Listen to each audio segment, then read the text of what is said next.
Bendiciones, queridos amigos y hermanos. Gracias por darme la oportunidad de poder abrir la palabra con cada uno de ustedes. Hoy vamos a tener un estudio versículo por versículo a través del libro de Hechos.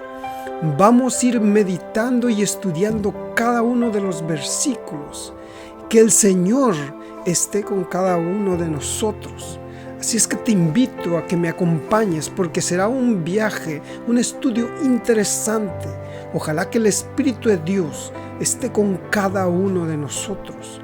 Voy a orar y pedirle al Señor para que la bendición sea derramada sobre cada uno de nosotros. Querido Señor, gracias por estar con nosotros. Te rogamos, te pedimos que tu Espíritu Santo venga sobre cada uno de nosotros y nos ayudes a entender tu palabra a través del libro de los Hechos. Bendícenos, quédate con nosotros, te lo pedimos en nombre de Jesús. Amén. Este estudio que tendremos será a través del libro de los Hechos y miraremos versículo por versículo en este libro. Ojalá que el Señor nos pueda dar la bendición y el Espíritu Santo para poder entenderlo. Hechos capítulo 1, vamos a empezar el versículo 2. Hechos capítulo 1, versículo 2 dice: hasta el día en que fue recibido arriba, después de haber dado mandamientos por el Espíritu Santo a los apóstoles que había escogido. Jesús, después de haber resucitado, dice que estuvo con sus discípulos. Fueron discípulos que Jesús había escogido. Jesús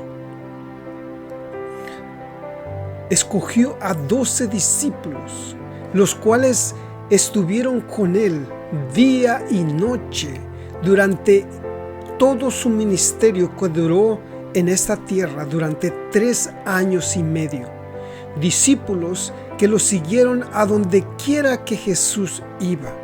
Fueron hombres sencillos, hombres que eran pescadores, eran cobradores de impuestos, eran hombres trabajadores del campo en los cuales Jesús escogió para poder darles una tarea sumamente importante de lo que era aprender verdaderamente el Evangelio, el plan de salvación por medio de Cristo Jesús, y ponerlo sobre ellos para que ellos pudieran compartir este Evangelio y pudieran entenderlo y comprenderlo, vivirlo y compartirlo. Fíjate lo importante de Jesús al ver que cuando escogió a sus discípulos, Jesús se fue no por la sabiduría, la inteligencia o la capacidad de educación que tenían los discípulos.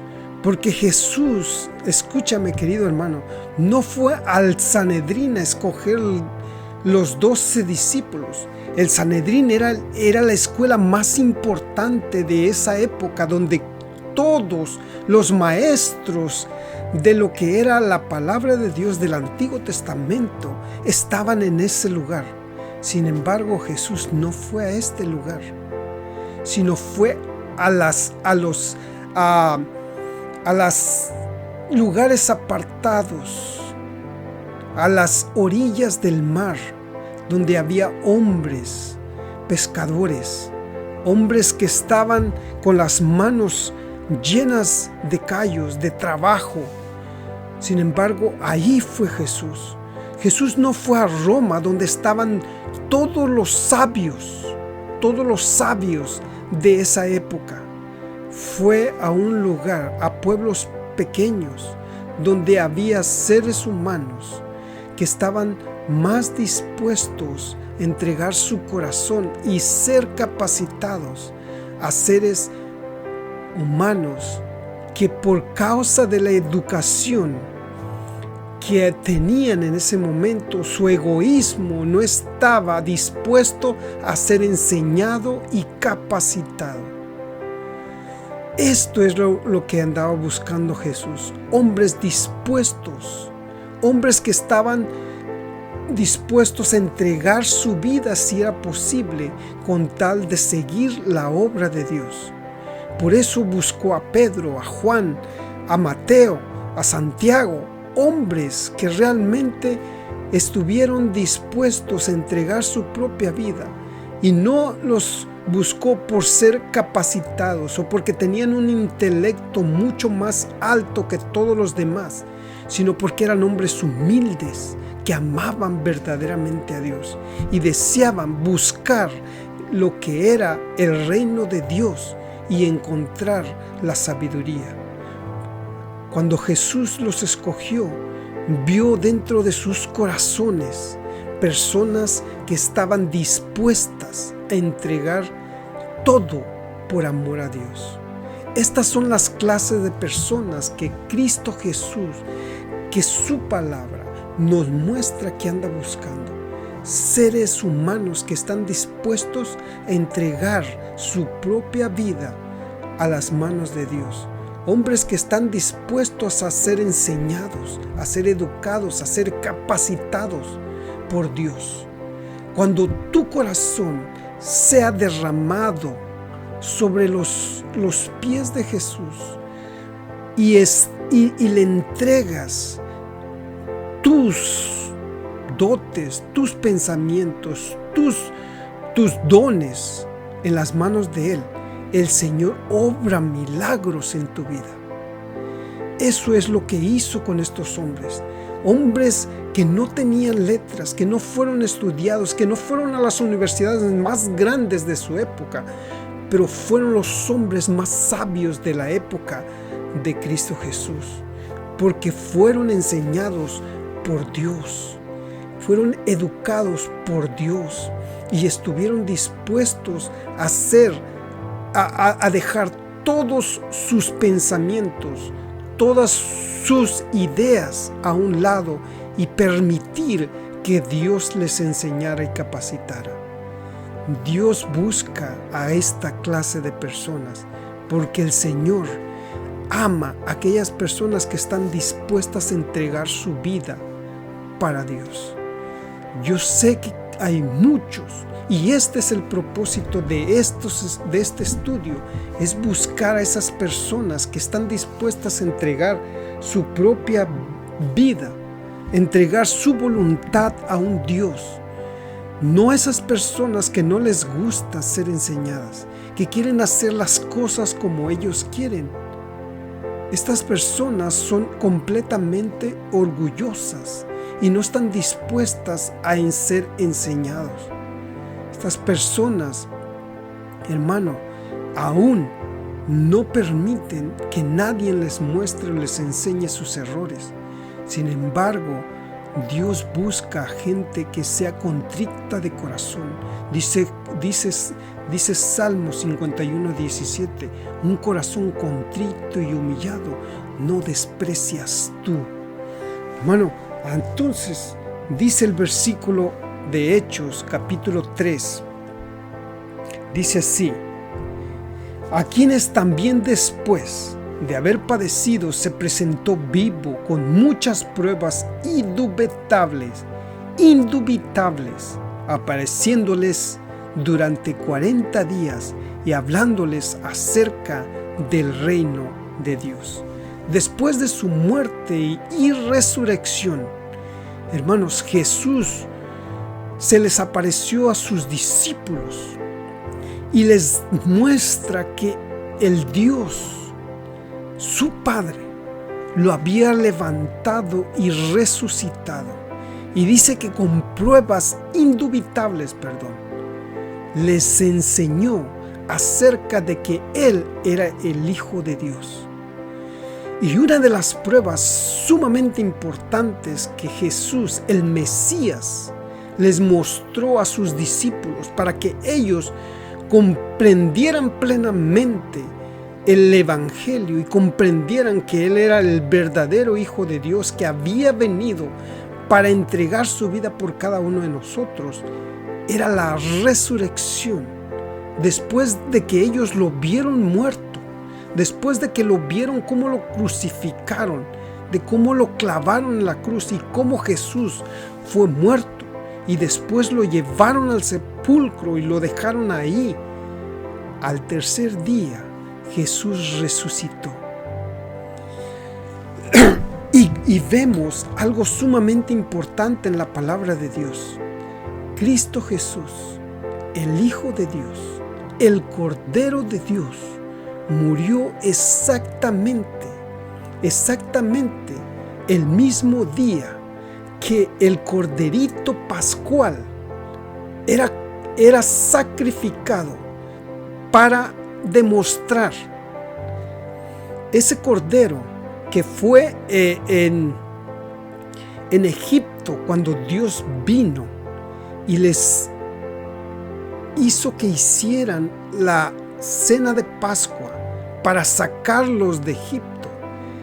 Ese Cordero que fue la sangre, que fue rociada, que fue puesta en el dintel de la puerta para que el ángel de la muerte no entrara y destruyera o matara a todos los primogénitos. Ese mismo corderito, hermanos, representaba a Cristo Jesús. Cristo Jesús era el que iba a salvar de la destrucción del ser humano. Sabe que vendrá una destrucción al final.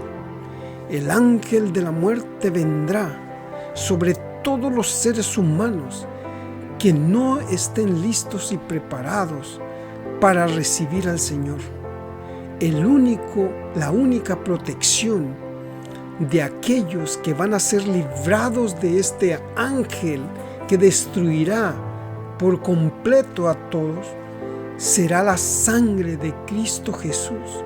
Aquellos que recibieron a Cristo Jesús, esos serán librados de la destrucción final, porque Jesús pasó esa muerte que el ser humano merecía pasar. Y ese Cordero que era muerto, mira, Levíticos capítulo 23, el versículo 5 dice: en el mes primero, a los 14 del mes, entre las 2 tardes, Pascua es de Jehová. Y el versículo 6 sigue diciendo: y a los 15 días de este mes es la fiesta solemne de los panes sin levadura a Jehová. 7 días comeréis pan sin levadura. Vemos que Jesús cumplió. Dice Corintios que todo lo que era una sombra de lo que Jesús iba a hacer, todos los ritos, todas las cosas que vemos en el santuario, como la muerte del corderito por el pecado, simbolizaba a Cristo. Todos estos ritos en el santuario representaban algo muy importante que Cristo Jesús iba a hacer. Y la muerte de este cordero representaba la muerte de Cristo Jesús. Y exactamente Cristo Jesús, históricamente Jesús murió exactamente el 14 del mes, entre las 2 tardes. Y hermanos, vemos en Primera de Corintios, mira lo que dice Primera de Corintios capítulo 5, lo que Pablo vuelve a recalcar claramente acerca de lo que fue Jesús, de su muerte. Dice: limpiaos pues de la vieja levadura, para que seáis nueva masa, sin levadura, como sois, porque nuestra Pascua, que es Cristo, ya fue sacrificada. ¿Por quién? Por nosotros. Jesús fue nuestra Pascua. Miren lo que dice San Juan. Entonces los judíos, por cuanto era la preparación de la Pascua, a fin de que los cuerpos no se quedasen en la cruz en el día de reposo, pues aquel día de reposo era de gran solemnidad, rogaron a Pilato que se les quebrasen las piernas y fuesen quitados de allí. El mismo día que era sacrificado el Cordero Pascual, el mismo día Jesús murió en la cruz del Calvario. Dice que empezaba el día de los panes sin levadura, que son la fiesta de la Pascua. Así es que duraba 7 días en los cuales ellos comían pan sin levadura con hierbas amargas. Entonces vemos cuando los labios de Cristo, dice, exhalaron el fuerte clamor, consumado es, en la cruz del Calvario, los sacerdotes estaban oficiando en el templo. Era la hora del sacrificio vespertino. Habían traído para matar el cordero que representaba a Cristo, ataviado con sus vestiduras significativas y hermosas. El sacerdote estaba con el cuchillo levantado, como Abraham a punto de matar a su hijo. Exactamente así sucedió. Si hay una prueba completamente que demuestra que realmente Jesús era el Mesías, es que Cristo Jesús resucitó y fue levantado de la muerte. Jesús, Dios su Padre, lo levantó para demostrar al mundo que realmente era el Hijo de Dios. Jesús, durante su ministerio, levantó a seres humanos que habían muerto, como Lázaro y varios otros muertos que habían muerto. Jesús los levantó y los resucitó. Y a pesar de eso, muchos no aceptaron ni creyeron que Jesús era el verdadero Hijo de Dios. Sin embargo, la resurrección de su propia vida demostró tanto a sus discípulos como a todos los judíos de esa época de que Cristo Jesús era el verdadero Mesías que había venido y que había muerto para pagar nuestros pecados. Cristo Jesús murió en la cruz por amor a cada uno de nosotros. Cristo Jesús se entregó a sí mismo por amor a ti y a mí. San Juan 3:16 dice, porque de tal manera amó Dios al mundo que ha dado a su Hijo unigénito, para que todo aquel que en Él crea no se pierda, mas tenga vida eterna. Jesús fue la propiciación, fue ese cordero que entregó su vida, de un cordero inmaculado, un cordero perfecto, a cambio de una vida imperfecta que es la nuestra. Se puso en nuestro lugar, tomando nuestras injusticias, y fueron cargadas en Él, como dice Isaías 53. Él cargó el pecado del mundo entero sobre sus hombros. Él tomó nuestro lugar, la muerte que tú y yo merecíamos morir. Jesús la murió en la cruz del Calvario, porque nos ama, porque tú eres importante. Y con los brazos abiertos en la cruz del Calvario, demostrando el amor que Jesús tiene por ti y por mí. Ese mismo amor, y con los mismos brazos extendidos, nos dice: venid a mí los que estéis cansados y cargados, y yo os haré descansar. ¿Cómo más Jesús, cómo más ese Dios que nos ama puede demostrarnos que tú eres importante para Él? ¿Qué más puede hacer para decirte de que realmente algo en este mundo es más importante? Tú y yo, hermano, es lo único importante en este mundo. Dios tiene el poder para crear otro planeta, tiene el poder para hacer miles de planetas. El universo entero fue creado por Dios y nosotros somos solamente un granito de arena en el universo entero. Sin embargo, Dios tiene amor por ti y por mí y ha permitido que este planeta siga su rumbo a pesar de tanta maldad, porque te ama a ti y a mí, porque aún está esperando de que nosotros vayamos arrepentidos, reconociéndolo como nuestro Señor y Salvador. Así es, querido hermano, Dios te ama y te busca. Dios ha entregado su vida por ti. Y ese corderito que era sacrificado en el día de la Pascua representaba a Cristo Jesús, que iba a morir para limpiarnos y librarnos de la muerte. Ese corderito que era sacrificado el día 14, en las 2 tardes del día 14, hermano querido, ese fue Jesús y murió exactamente a la misma hora, en el mismo día, representando y demostrando que Dios tenía un calendario y que exactamente el tiempo indicado Jesús vino y se entregó por amor a nosotros. Hechos capítulo 1 versículo 3 dice así. Dice, apareciendo durante 40 días y hablándole acerca del reino de Dios. Y el versículo 4 dice, y estando juntos, les mandó que no se fueran de Jerusalén, sino que esperasen la promesa del Padre, la cual les dijo, oístes de mí. La fiesta de Pentecostés era después de la Pascua.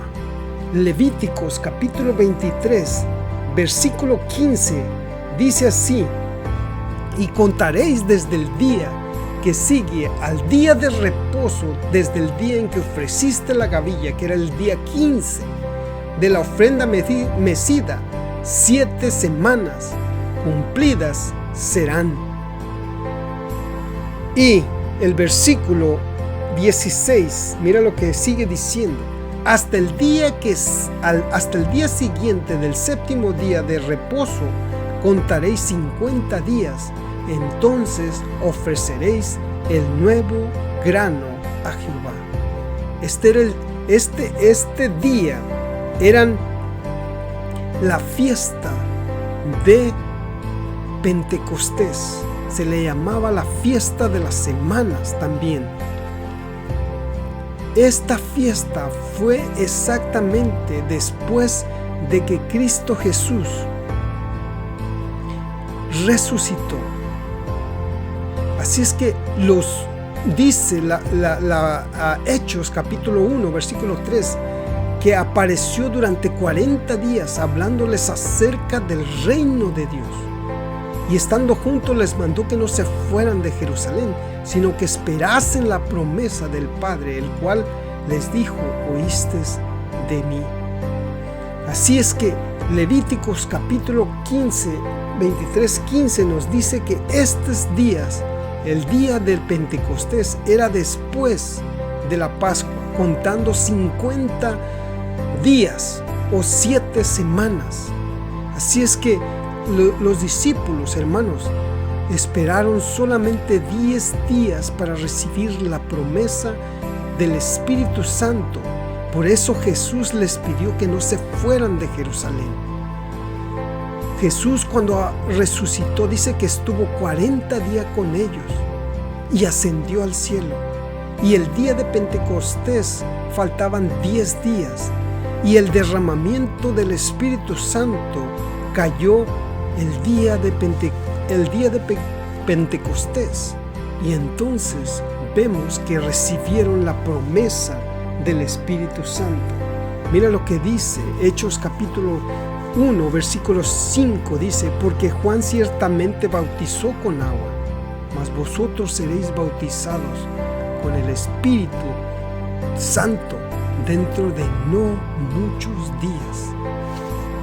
Ellos fueron bautizados por el Espíritu Santo Era la promesa que Jesús le había dejado. Los discípulos tenían una gran responsabilidad ante Dios y ante el mundo entero. Era de comunicar y enseñar a todos acerca del plan y la salvación de Dios para cada uno de nosotros. Jesús los había enseñado durante 3 años y medio. Los capacitó día a día, enseñándoles y mostrándoles el carácter y el amor de Dios por la humanidad. Le mostró con pruebas, milagros, resucitar muertos. Hermanos, claramente con la resurrección de Cristo, de que Él era el Hijo de Dios.